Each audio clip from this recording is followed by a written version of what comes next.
wajib belajar ilmu waris ini.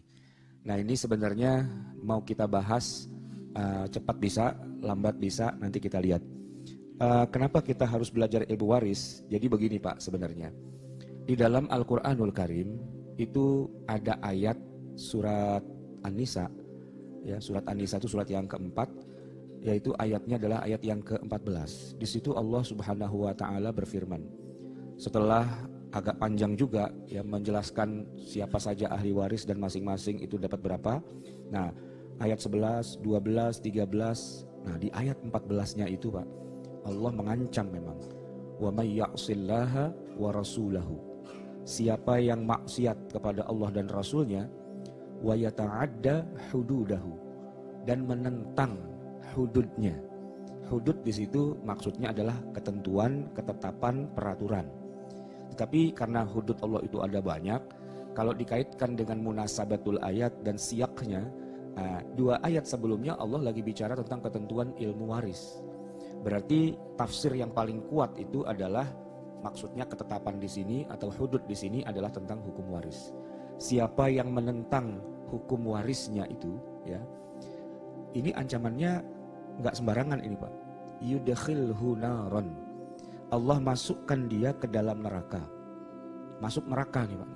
Kalau cuman masuk neraka sih kayaknya nggak terlalu jadi masalah. Kenapa? Karena kita ini Pak, ya sebagai muslim, mau berapa lama di neraka, ya pastinya akan dikeluarkan. Kita ini dapat jaminan dari Rasulullah bahwa kita kalau mati dalam keadaan Islam, itu pasti nanti akan dikeluarkan dari neraka. Makanya saya bilang nggak masalah itu maksudnya ya gosong juga sih ya, hangus juga gitu ya, disiksa juga. Tapi begini Pak, ini siksaan ini ada waktunya, ada batasnya. Nanti akan dikeluarkan siapa saja yang beriman, siapa saja yang matinya dalam keadaan Islam setelah habis digosong gitu ya. Itu pada akhirnya akan dikeluarkan dari neraka dan masukkan ke dalam surga. Itu memang akidah dasar kita, akidah ahli sunnah wal jamaah. Siapa saja orang yang mati dalam keadaan Islam, itu pada akhirnya walaupun dia masuk neraka, itu akan dikeluarkan. Itu jaminan dari Rasulullah SAW. Man kana fi qalbihi mithqala habbatin minal iman dakhalal jannah. Siapa yang di dalam hatinya ada setitik saja iman, itu pasti akhirnya masuk surga juga. Man qala la ilaha illallah dakhalal jannah. Siapa yang mengucapkan la ilaha illallah masuk surga. Selain ada Nabi juga kasih jaminan kullu ummati yadkhulul jannah. Semua umatku pasti masuk surga. Nah, tinggal masalahnya nanti amal baik kita, amal buruk kita kan dihisab. Kalau masih banyak amal buruknya, nah itu masuk neraka dulu Pak. Ada yang masuknya pagi sore keluar, ya. Ada yang masuknya hari ini, bulan depan baru keluar, gitu ya. Ada yang masuknya tahun ini, nah 10 tahun lagi baru keluar, tergantung hasil hisabnya itu kayak gimana. Tapi lepas dari itu semua, yang namanya Muslim, kalau dia mati dalam keadaan Islam, pasti pada akhirnya dikeluarkan dari neraka. Itu poin penting tuh Pak. Dan kalau kita balik, yang matinya dalam keadaan tidak Islam, orang-orang yang kafir, yang keluar dari agama Islam, yang murtad dan seterusnya, maka walaupun dia punya banyak amal baik, ya, punya amal soleh, tetap saja tempatnya di neraka. Nah, yang membedakan antara orang kafir yang baik dengan orang kafir yang jahat itu apa? Ya levelnya di neraka itu Pak. Ada yang lebih ringan, ada yang lebih berat gitu ya. Kalau Fir'aun, Namrus dan teman-teman itu ya di bagian-bagian paling dasar lah gitu ya. Fiddarkil asfali minan nar gitu ya. Tapi kalau orang kafir yang baik misalnya, sebutlah misalnya pamannya Nabi Abu Thalib, ya kan, matinya kan nggak baca syahadat, tapi di dalam hadis disebutkan bahwa dia orang yang paling ringan siksaannya di neraka, disuruh pakai terompah yang terbuat dari bara api, dan kalau dipakai otaknya mendidih gitu Pak. Nah itu orang kafir. Abu Thalib tuh nggak akan keluar dari neraka Pak, karena matinya sebagai orang kafir. Nah kalau kita udah pasti masuk surga, walaupun mungkin mampir-mampir dulu lah di neraka begitu ya. Nah ayat ini agak sedikit anomali. Anomali itu agak di luar dari kebiasaan gitu Pak. Kenapa? Coba Bapak perhatikan ayat itu. Yudkhilhu naran khalidan fiha. Allah masukkan ke dalam neraka khalidan. Khalidan. Apa artinya khalidan? Kekal. Kekal di mana? Kekal di neraka. Muslim loh Pak, ini Muslim gitu. Makanya ini anomali ayat ini Pak. Biasanya yang namanya Muslim kalau mati walaupun dia sempat masuk neraka pasti keluar. Tapi khusus untuk yang kasus-kasus tertentu, salah satunya adalah kasus menentang hukum waris itu masuk nerakanya itu pakai apa? Pakai dikatakan khalidan fiha, abadi di dalamnya, nggak keluar-keluar lagi. Status Muslim, tapi masuk neraka nggak keluar-keluar lagi. Lah ini mirip-mirip sama orang kafir berarti dong. Statusnya tetap Islam Pak. Dia kalau mati kita sholatin, ya kita bacakan doa, kita ziarahi kuburnya dan sebagainya, tapi dia di dalam neraka itu nggak keluar-keluar lagi, abadi di dalamnya. Dosa apakah gerangan yang membuat seorang muslim masuk neraka lagi kayak orang kafir? Nah ini menentang hukum waris. Jadi bukan masalah sepele ternyata urusan waris ini Pak. Ini masalah gede banget gitu, karena kaitannya dengan ancaman Allah. Serius banget Allah ngancamnya itu.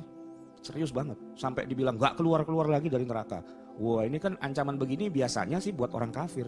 Nah ini ayatnya ayat waris. Namanya ayat waris ini Pak, ya kan buat orang Islam. Kalau orang kafir mah gak terikat dengan beginian. Dari awal memang gak terikat orang kafir. Sholat aja gak wajib, puasa gak wajib, zakat gak wajib. Semua syariat Islam itu hanya berlakunya buat orang Islam, tidak berlaku buat orang kafir, kan begitu ya. Kecuali kalau dia sudah syahadat baru dia terikat. Nah kalau dia gak syahadat, ya minum khamr apa segala macam gak ada urusan. Nah orang Islam ya terikat dengan syariat Islam. Di antara syariatnya itu adalah syariat untuk membagi harta waris sesuai dengan yang Allah tetapkan. Nah sudah ngaku Islam, sudah turun ayat warisnya, kok ditentang, kok dilawan, kok dilabrak, dilewati, diinjak-injak, dicuekin, dimasa bodohin, dianggap itu kan hukum kuno, itu kan hukum padang pasir, itu kan hukum Arab, itu kan gak sesuai dengan perkembangan zaman modern dan seterusnya. Itu ancamannya benar-benar yudkhilhu naran, dimasukkan ke dalam neraka khalidan fiha. Dan ini bukan hadis Pak, bukan fatwa ulama, bukan fatwa MUI, bukan, Quran turun langsung ke bumi bilang begitu.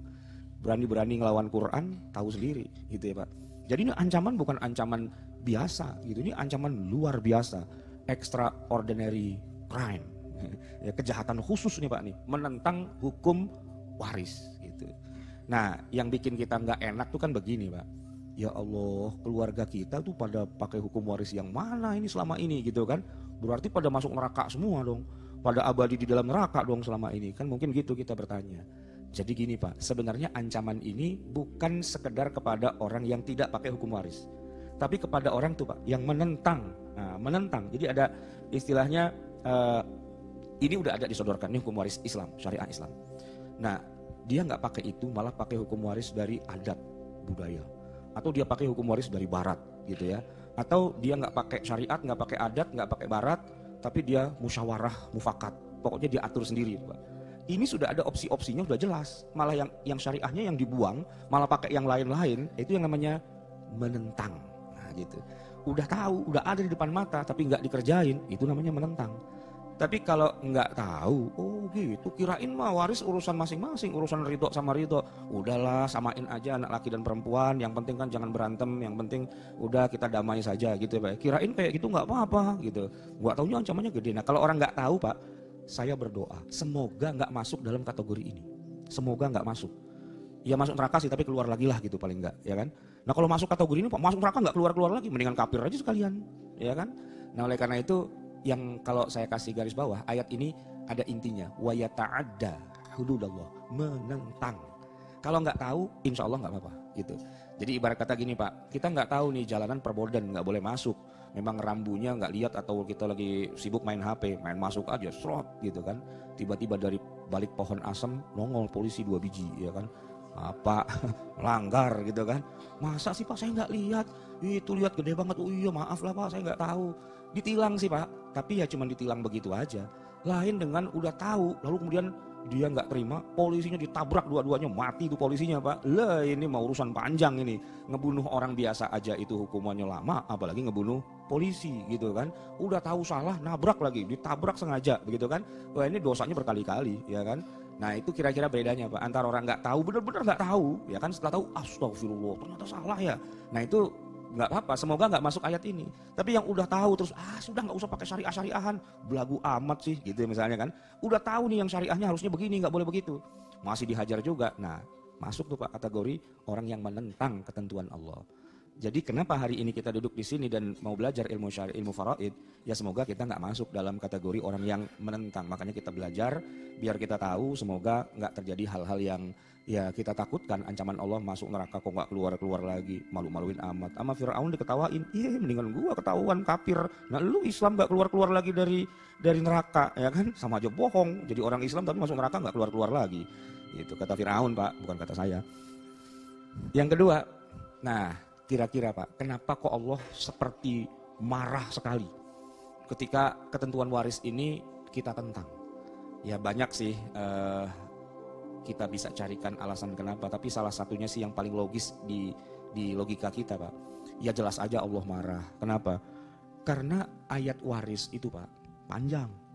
Surat berapa apa tadi? An-Nisa ayat 11, 12. Itu kalau teman-teman saya yang qori atau yang hafiz Quran itu termasuk ayat yang paling susah dihafalin. Selain panjang, belibet-belibet itu, Pak, ayatnya, ya kan? Nah itu, Pak, ternyata memang ayat itu detail sekali menyebutkan. Kalau ada orang meninggal, siapa saja ahli warisnya dan masing-masing dapat berapa, itu detail banget, Pak. Biasanya kalau urusan yang detail-detail itu biasanya bukan di Quran, Pak, dijelasinnya, tapi di hadis. Nih, Pak, contoh sholat gitu ya. Di Quran sholat itu paling perintahnya global aja, aqimus sholah, ya kan, gitu aja. Terus sholat itu sehari berapa kali yang wajib? Ada nggak di Quran?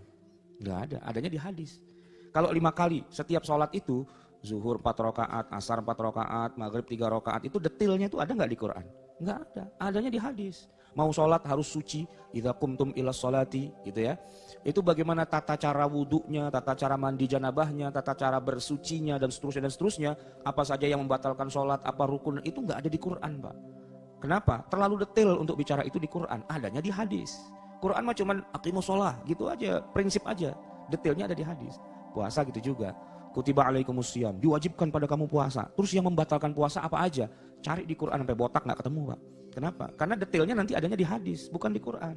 Zakat, ada zakat pertanian, ada zakat perdagangan, ada zakat emas dan perak dan sebagainya. Itu nggak ada, kita cari aturannya di dalam Quran nggak ada. 6.236 ayat itu sama sekali nggak bicara tentang detail zakat itu kayak apa, enggak.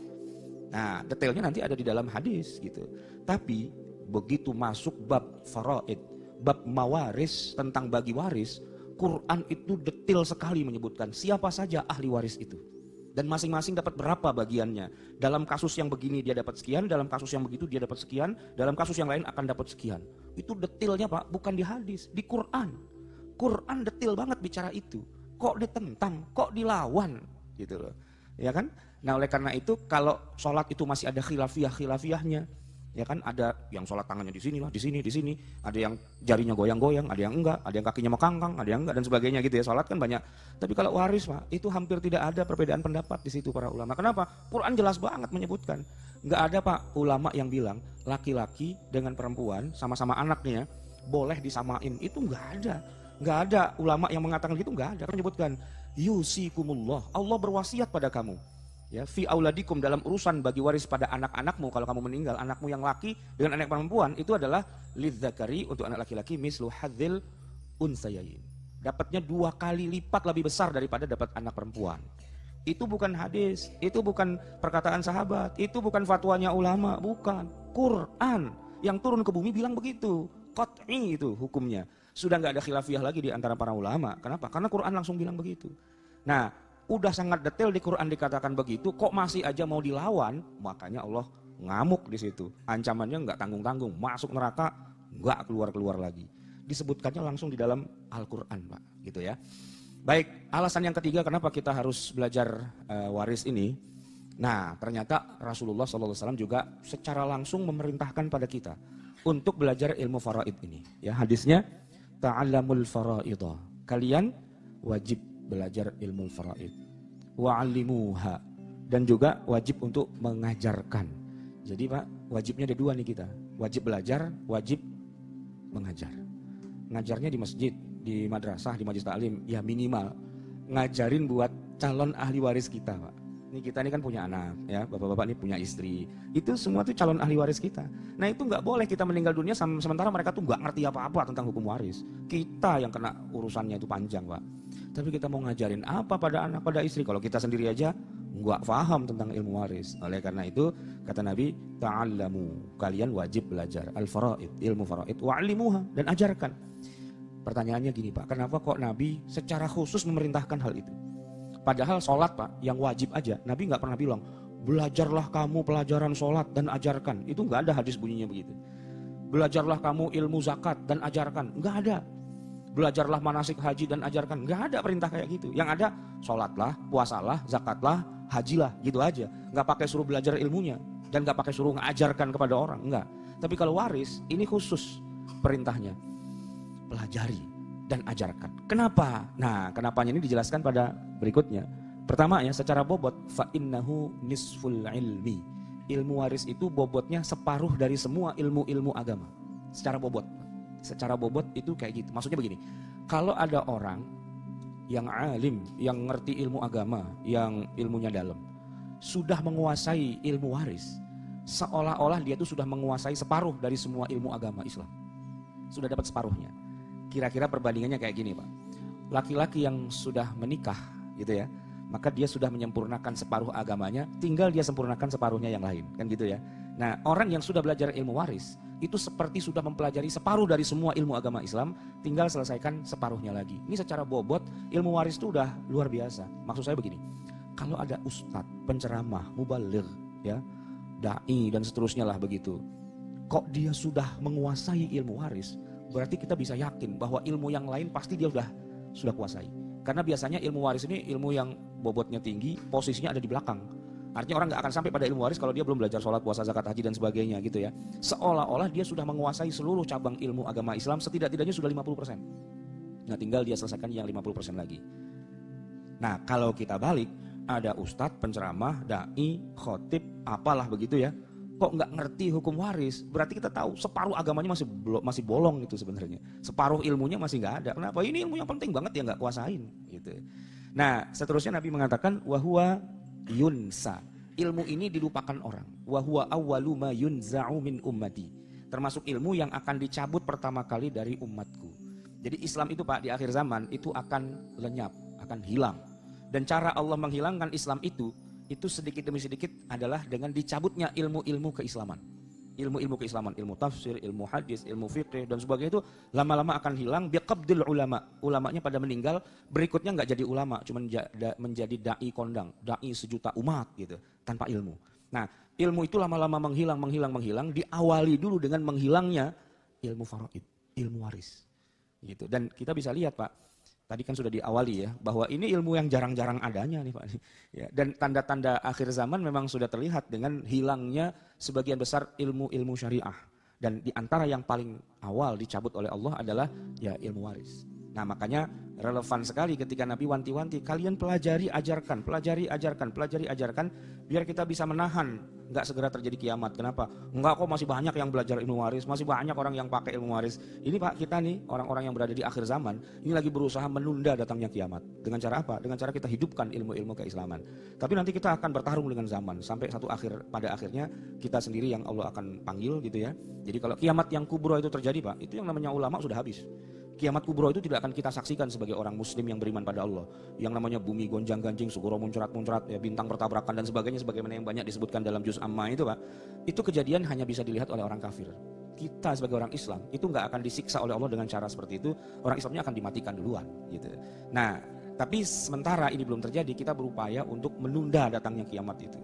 Kita tunda dengan apa? Kita masih hidupkan ilmu-ilmu keislaman ini. Dan alhamdulillah kiamat nggak jadi-jadi. Ya, katanya kemarin 2012, ternyata lewat juga sampai 2017 ya.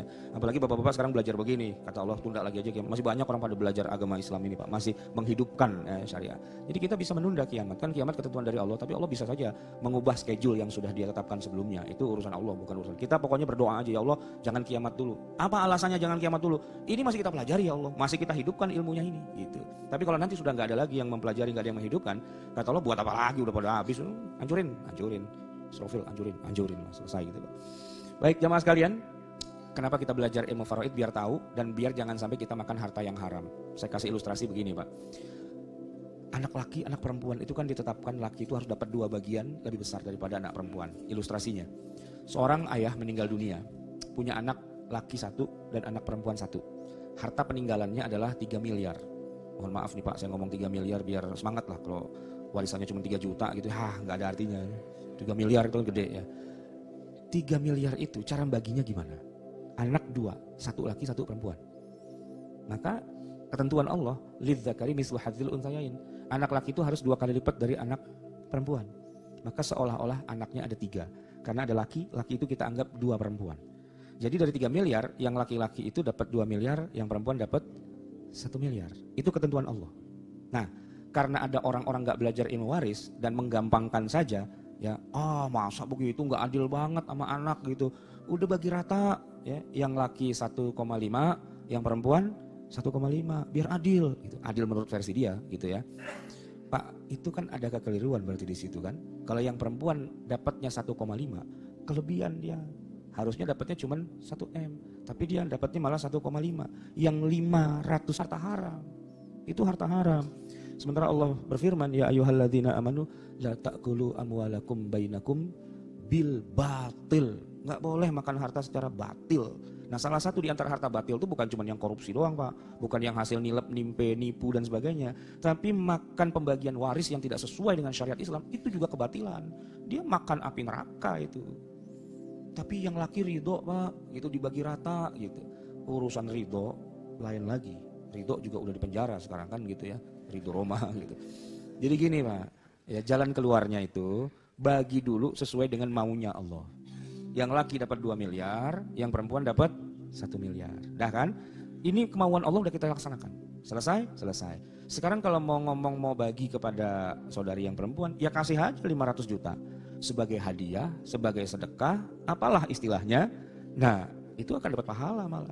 Tapi jangan hukum Allah langsung dilangkahi, dikangkangi, di trespassing gitu, di shortcut begitu, dipotong begitu aja. Wah, itu nggak bisa gitu. Mungkin sama-sama ridho, tapi Allah nggak ridho dengan hal itu, ya kan? Jadi ibaratnya seperti begini, Pak. Allah itu kan melarang perzinahan, ya pelacuran dan sebagainya itu dilarang, ya kan? Nah, nggak bisa, Pak. Orang mengatakan nggak apa-apa kok kita berzina, kan kita sudah saling ridho, ya. Saling ridho, saling rela, nggak apa-apa kan? Kan zina itu kan biar jangan menzolimi yang perempuan. Nah, ini yang perempuannya ridho, gitu. Ridho dia disetubuhi dan sebagainya ridho, gitu kan? Itu, Pak, yang namanya pelacur dengan laki-laki hidung belang. Habis mereka melakukan perbuatan zina, ya, itu yang laki-laki hidung belang kan ngeluarin dompet, ya dia keluarkan duit berapalah begitu kan? Terima kasih atas pelayanannya, jazakillah khairal jaza, gitu. Ya, yang perempuan, ya pelacurnya bilang, terima kasih banyak, semoga Allah membalas semua kebaikannya dan diberikan keberkahan dalam langkah-langkahnya dan semoga nanti bisa kembali lagi ke sini, ya kan? Saya akan berikan pelayanan yang lebih tinggi, kan sama-sama ridho.